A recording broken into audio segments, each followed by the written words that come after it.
Escritos escolhidos. Neste Escritos Escolhidos será lido um texto de Sérgio Fernandes sobre a casa que entre 1971 e 1974 para si projeta, encaminha, a Vila Alcina. Uma casa pensada enquanto espaço de liberdade, enquanto resposta ao desejo de uma vida pautada pelo essencial, a proporcionar o conforto de um lugar concebido para o lazer e a descontração. Vila Alcina é uma casa de férias, mas também a tranquilidade que a reflexão e o trabalho exigem para quem nela se refugie.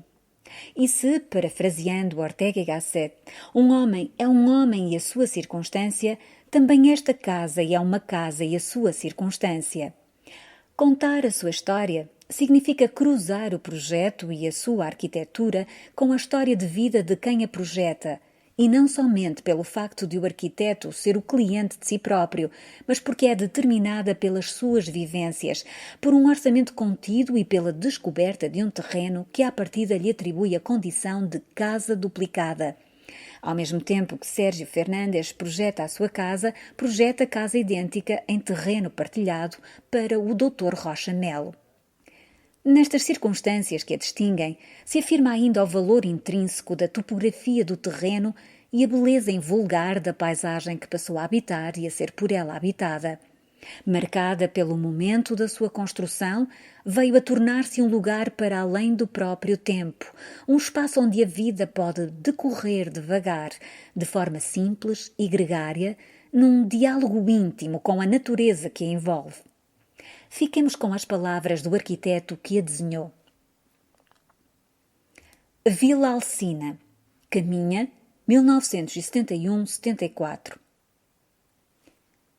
Duas casas que se repetem porque ambas refletem os mesmos fins.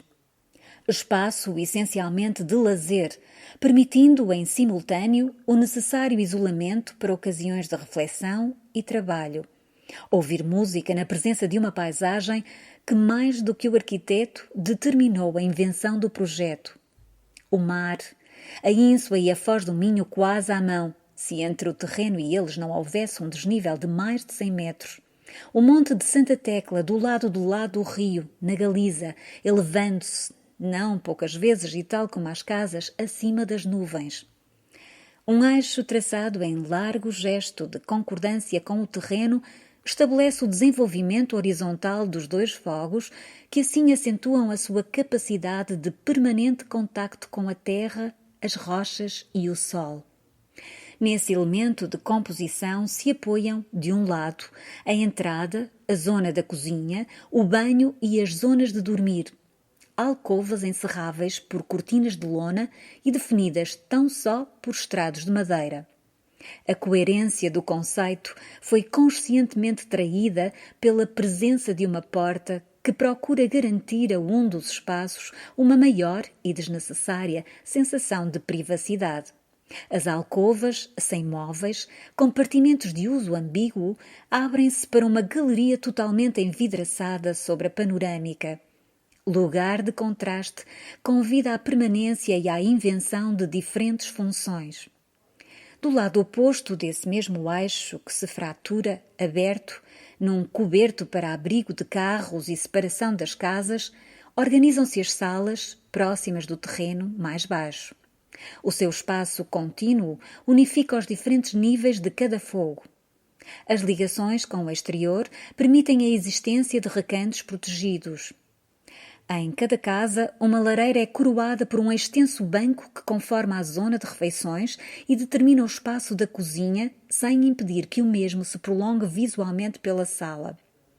A construção, em granito e betão aparente, é rude, como o terreno e as rochas que dele emergem. O telhado, tão inclinado como o chão do monte. No interior, a presença da madeira em tetos e paredes visa a desejada condição de conforto. Usufruir de uma paisagem deslumbrante, estabelecer com essa paisagem uma relação permanente na fusão das casas com o terreno que sobre ela se debruça a grande altura e fazer com que se transformem em abrigos acolhedores, simples e simultaneamente tão versáteis quanto possível, foi o objetivo. Como ponto de partida, a procura da máxima identidade entre a intervenção a projetar, o terreno que lhe dá suporte e identidade, sobretudo, com uma caracterizada proposta de vida pautada pelo essencial. Sérgio Fernandes, arquiteto, fevereiro de 2006.